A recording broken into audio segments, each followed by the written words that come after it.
With all this recent World Cup vibe, I had to let y'all in on the worst or best kept secret in sports history, which happens to be soccer is essentially every major sport in America's grandpappy. Well, excluding baseball and hockey for the most part. So allow me to take a second to, kick it. You get it, FIFA? You get it. Anywho, we're reporting live here from the first World Cup on American soil since 1994.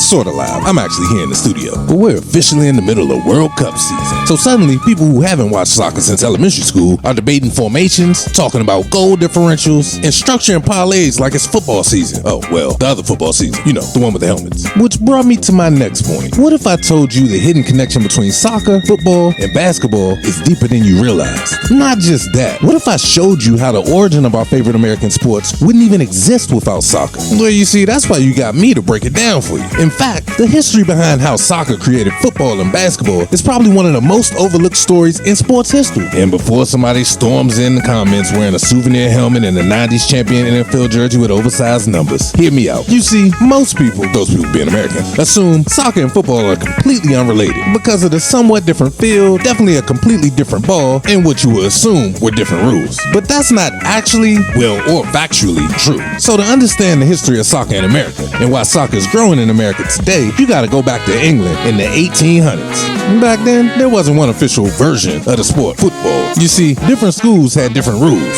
Some schools said nobody can touch the ball with their hands. Other schools was like, why would we have hands if we're not allowed to use them? And that's where everything split. One version eventually became modern soccer. The other became rugby. Now here's where things get complicated. The earliest versions of American football looked much closer to soccer than the NFL we know today. I mean, they had no forward pass, hell, no helmets, just a bunch of people kicking a ball around the field. Then rugby influences started showing up. Like, let's allow carrying the ball. Also, let's include that tackling thing. Also, another thing, let's structure it with downs. And we're also gonna need a line of scrimmage. And eventually football became, football. So when people say football didn't inspire football, the answer is, it sort of did. You see, American football came through rugby, and rugby came from the same football family that produced soccer. They're basically cousins. Only one cousin became an international superstar loved around the world. That won't be in soccer. And the other cousin's fans grill year round and spends every Sunday attempting to prove they're the last man standing no matter how many collisions they endure. Now let's talk about basketball. Because I can't lie, this one caught me by surprise, but makes perfect sense when you dive deeper. Because back in 1891, James Naismith was trying to create an indoor sport that students could play during the winter. And when he came up with basketball, he borrowed one of soccer's core ideas. He said, okay, let's move the ball as a team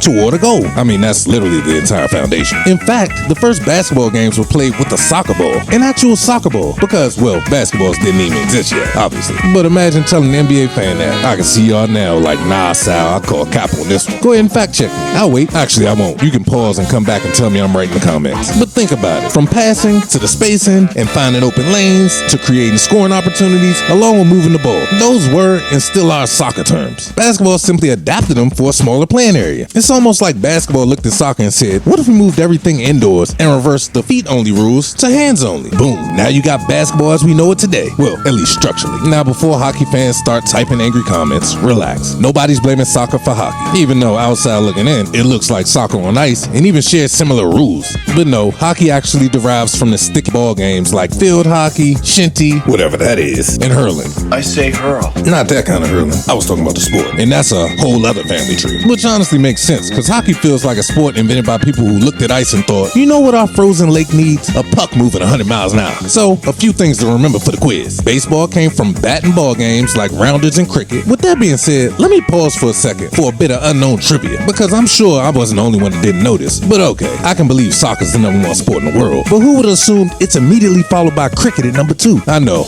Us Americans need to get out more, because I've never seen a cricket match or a highlight. But it is worth mentioning basketball is number 3 in the world, but American football is way down between number 11 and number 15. Okay, I gotta pull up the list, because these are the top 10 sports in the world in order. This is wild. Hold on, is that field hockey and table tennis? Okay, maybe I should go back and rewatch Mighty Supreme, because that really made the cut. Yeah, we clearly live in a bubble in the States. Anywho, as I was saying, soccer and rugby came from the same football family, and American football evolved from rugby. Then basketball clearly borrowed heavily from soccer's basic concepts, which means if you remove baseball from the conversation, all other big sports in America all have a connection to soccer, which is why I say this is the sports origin story not enough people talk about. And that's what makes this year's FIFA so interesting. You see, the World Cup USA experience isn't some random event showing up out of nowhere. This has been building for decades. Since the 94 World Cup, youth soccer has exploded, Major League Soccer definitely expanded. Hell, LA alone got 2 championship teams since then, with the LA Galaxy and the LAFC. It's clear, the World Cup changes America every time it comes here. And now millions of Americans who usually spend Sundays watching football are now spending mornings watching soccer. And maybe soccer will never become as big as football here, or perhaps it will never need to, because after looking at the history, soccer is the OG, essentially raising all the sports Americans love most. And to me, that's the ultimate flex. So in closing, we all know football became America's giant, and basketball became a global phenomenon. And soccer